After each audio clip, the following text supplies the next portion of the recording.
How's it going, everybody? Ronson Brown here. This is podcast number 2. This is just a practice podcast for those of you who are watching.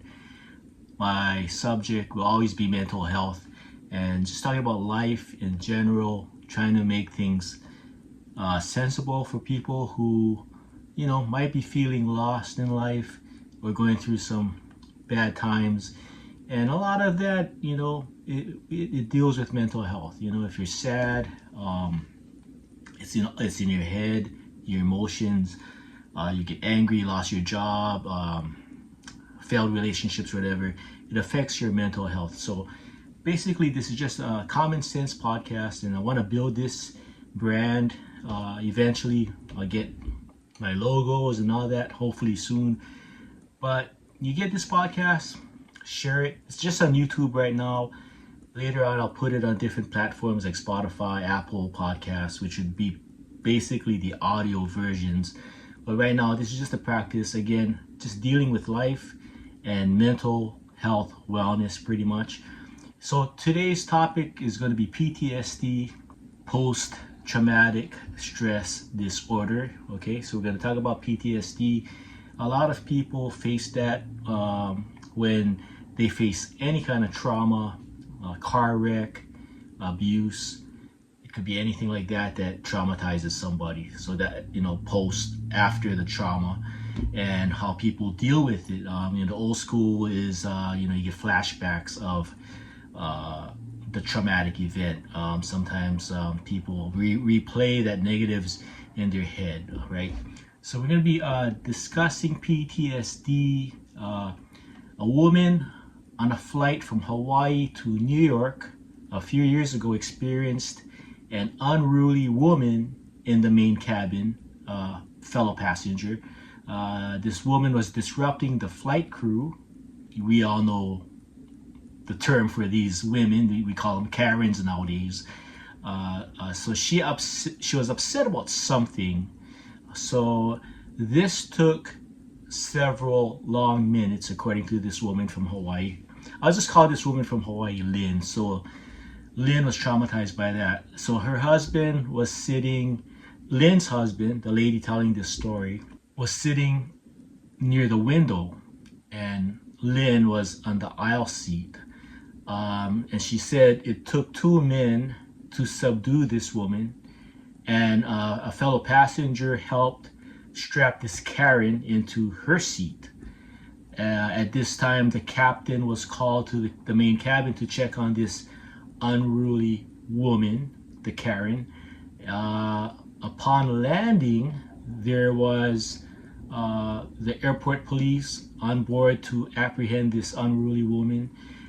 This took close to 30 minutes, causing anxiety. I can just imagine people kind of claustrophobic, and they just wanted to get out of the plane, possibly trying to get a connecting flight, possibly missing that flight, what have you.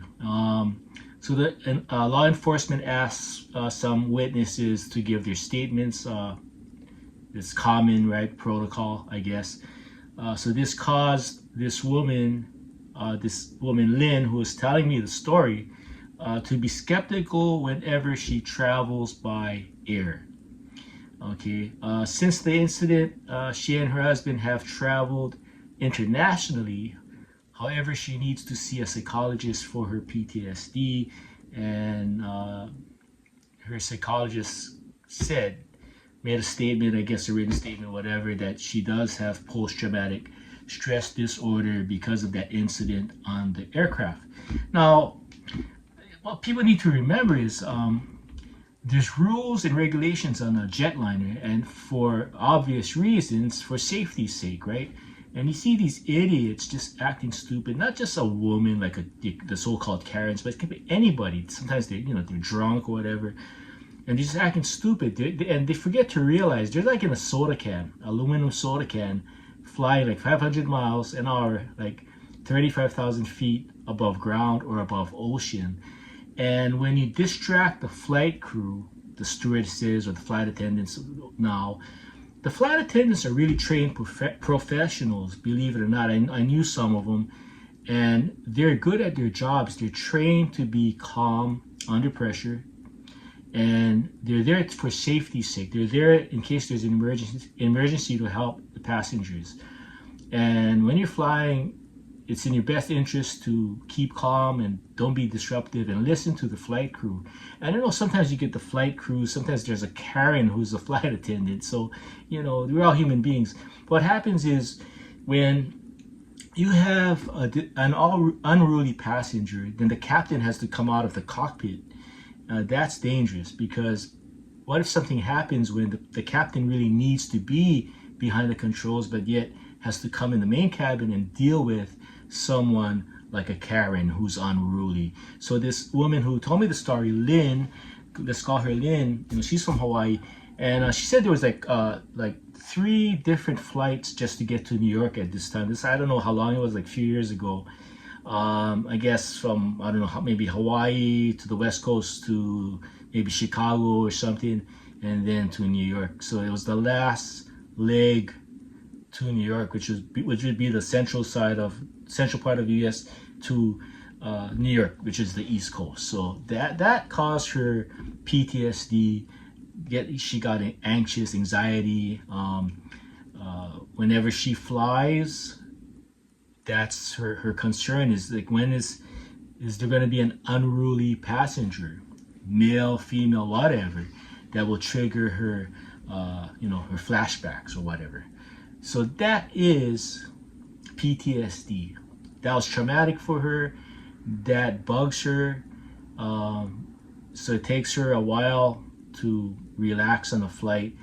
And she told me, Aaron, even if she's just flying inter-island, which is basically a 20-minute flight, she's anxious. She can't wait to land and get off the plane. Any person that shows some kind of abnormality on the flight, she gets all anxious, and the husband has to hold her hand and calm her down. I don't blame her. Some people are like that. They can't get it out of their heads, or they freak out on certain things, which is understandable, right? So people with PTSD, you got to learn to kind of think positive, not negative, but it's easier said than done. So factors such as heightened stress, a sense of entitlement, poor conflict resolution skills, and the influence of alcohol can contribute to a passenger, regardless of gender, becoming disruptive on a flight. While it is impossible to generalize about what kind of woman would exhibit such behavior, specific psychological and situational factors can explain why a person might act out on a commercial flight. Situational and environmental stressors. The modern air travel environment itself can act as a pressure cooker, aggravating passengers who are already tense. Loss of control. Passengers have little control over their travel experience, like Lynn. From security checks to delays, which can lead to anxiety and frustration. We've all been there, who traveled. Whatever, doesn't matter if you're international, world traveler, or just domestic, you've seen that happen. So crowded and uncomfortable conditions with shrinking seat sizes, that's a good one, and packed flights. Passengers have less personal space, which can escalate into arguments over issues like reclining seats and armrest. Delays and poor communication. A lack of consistent communication from the airline during delays or other problems can increase a passenger's frustrations. Feeling disrespected. When passengers feel ignored or mishandled by airline staff, even minor grievances can erupt into public altercations.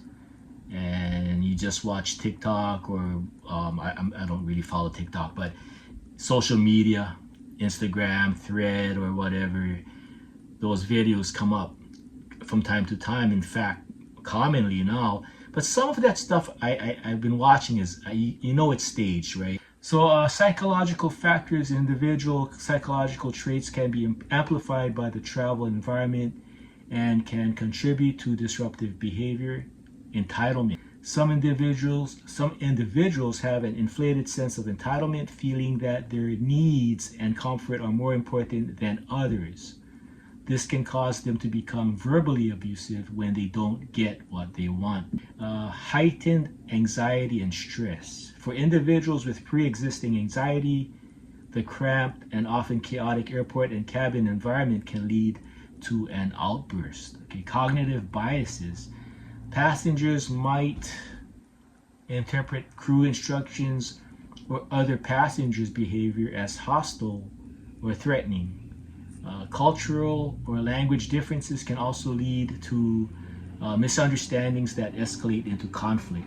And that happens from time to time when someone's from another country. Just the way they look at you or you look at them can cause a disturbance right there, right? Because different cultures or whatever. So poor coping skills. A person who struggles with conflict resolution may resort to lashing out when faced with frustrating solutions or situations.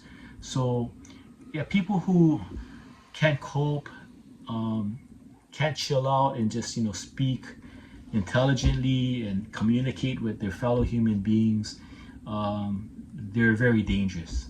I've seen people in Vegas just punch people, and it's just unbelievable.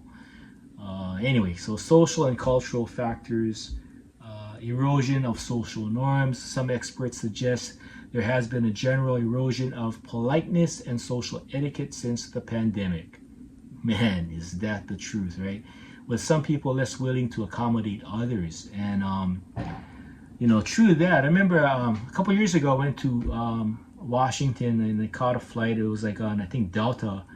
And I get in the plane, I got my overhead, my luggage to go in the overhead compartment, and someone had their luggage in my space. So I go across, right next door, and I was gonna put my stuff in the overhead that was empty on the other side. And the lady over there, I mean, no one was using it. It was apparent because I was one of the last guys in the plane. And she looks at me, she goes, "Don't even try it." And I kind of snapped because I'm a snapcase in a sense. And I says, "Why not?" She goes, "Well, just don't even try it." I go, "So do you own the plane?" I actually asked her, "Do you own the plane? Is your face on the tail?" And she looked at me. I says, "Well, it's going to go over here because you don't own the plane, right?" So I just stuck it in there, and she just gave me the stink eye like the whole flight. And I was like, whatever. But no, I see it, man, because people are like less understanding, less polite. I get it, right? Viral attention, the prevalence, so check this one out. The prevalence of social media, recording and sharing has created a cycle where people are more likely to record outbursts and others may copycat the behavior. This human beings being idiots, okay? Inequality in the cabin, the stark difference between first class and economy seating can increase feelings of envy and resentment. In some cases, the privilege of first class can also foster a sense of entitlement that leads to bad behavior.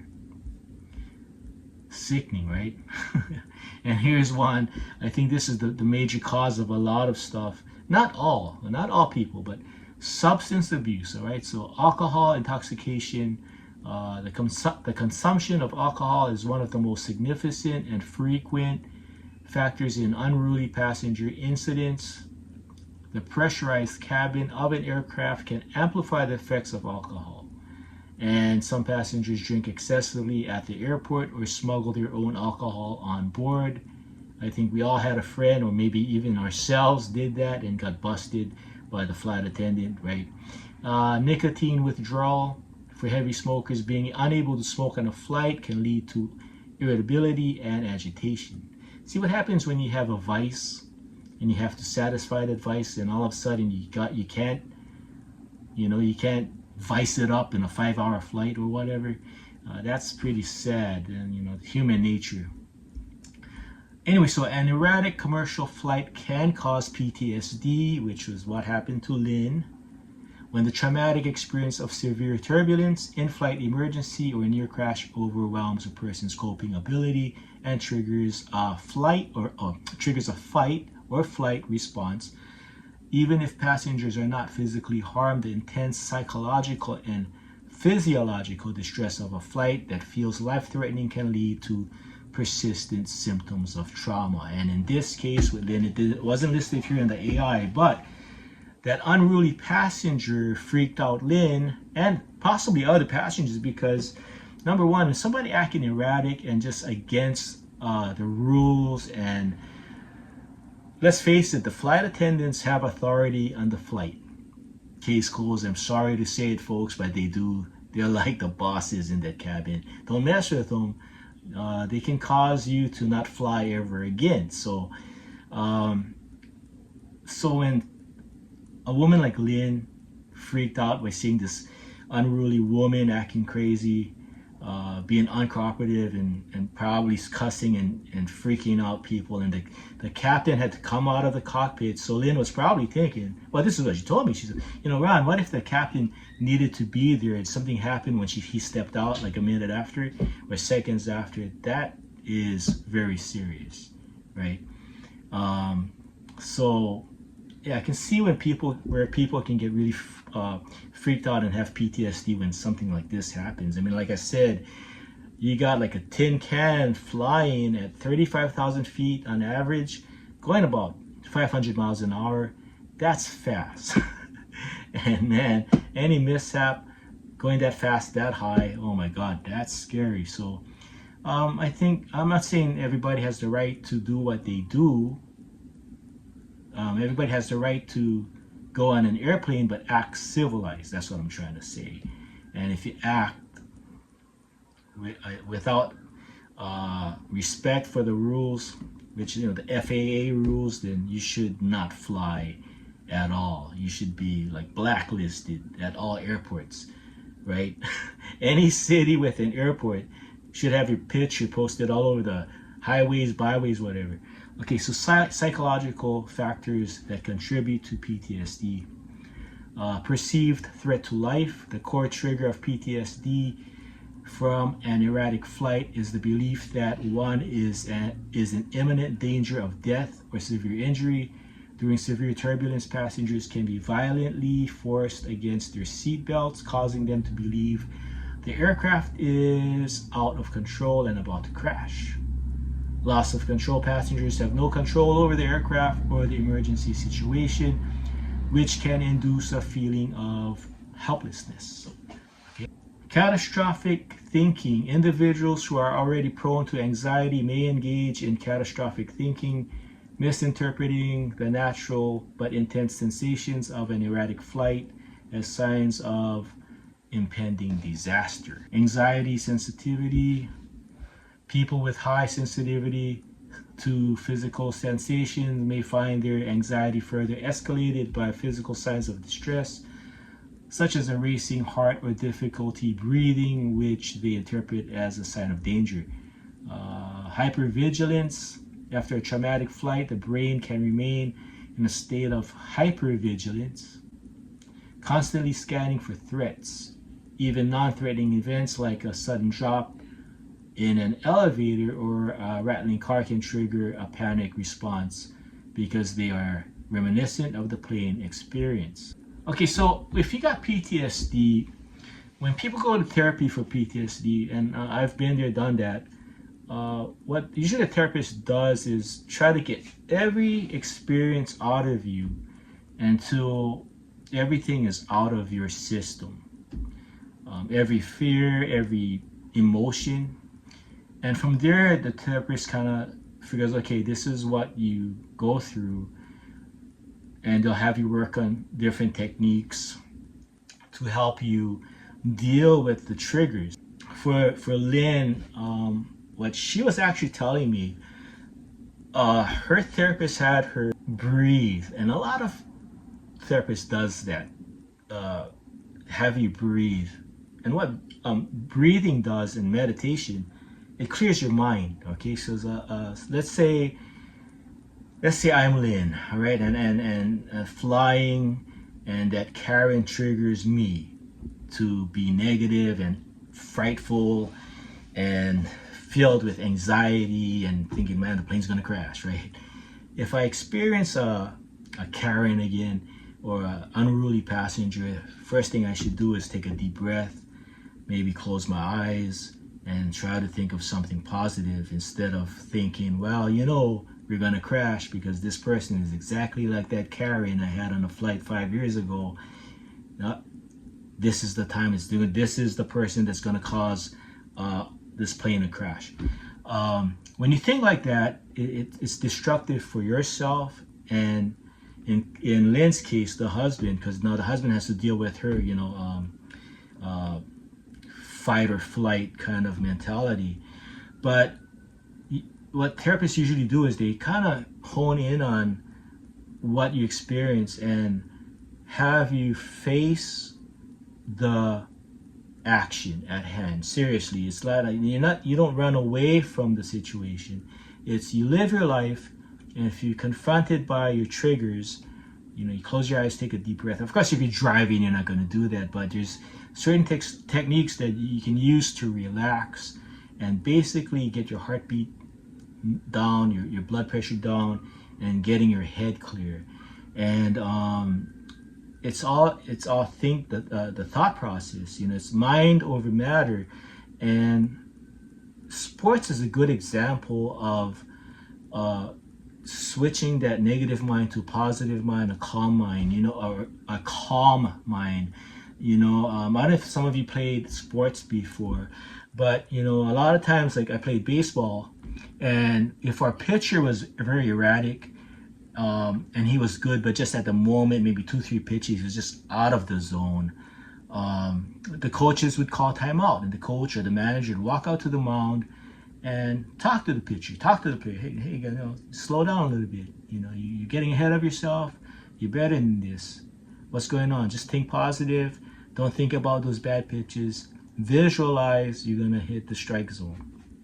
And a lot of times that works, and it can happen to anybody, which is the mind. With the mind, once you start to get that anxiety going on, your PTSD is coming. Take a deep breath. Of course, like I said, if you're operating a machinery or a vehicle, you can't do that. You can't close your eyes when you're driving. But even if you're driving, you can quiet your mind and tell yourself to relax, that things are going to be okay. It's better than thinking, oh man, this is it. I'm going to die right now because of this one person that does you no good. Of course, you can think all the good thoughts you can in life and keep your mind clear and meditate and be relaxed, and something can still happen. That's just life. And another thing, most therapists, the good ones, will tell you, you got to face life. You got to. Unless you just want to stay holed up in a hotel room or your house day in and day out because you don't want to face any kind of trauma. Well, trauma is going to happen in real life. Just think about the first responders. They see trauma like constantly, maybe a dozen times a day. Maybe a plane crash, maybe, but an auto accident, killings, murders, rape. But I know first responders. My nephew's a fire captain, and he told me some of the calls he went to. I have friends that's retired police officers that has been to some unbelievable calls, and I go, how do you guys deal with this? They got counselors they can talk to, but they learn to like shut it out. And unfortunately, a lot of first responders, and I'm not saying all of them, but some of them turn to alcohol to kind of kill the pain, But for any civilian, PTSD is serious. In Lynn's case, flying in an aircraft with an unruly woman that was acting crazy kind of traumatized her. But she was telling me her therapist got her going into this relaxing mode, learning how to relax, and it's helped her to fly because they take vacations all the time, from what I understand. And Hawaii people love to go to Vegas, so I assume her and her husband go to Vegas like at least 2 times a year, maybe more.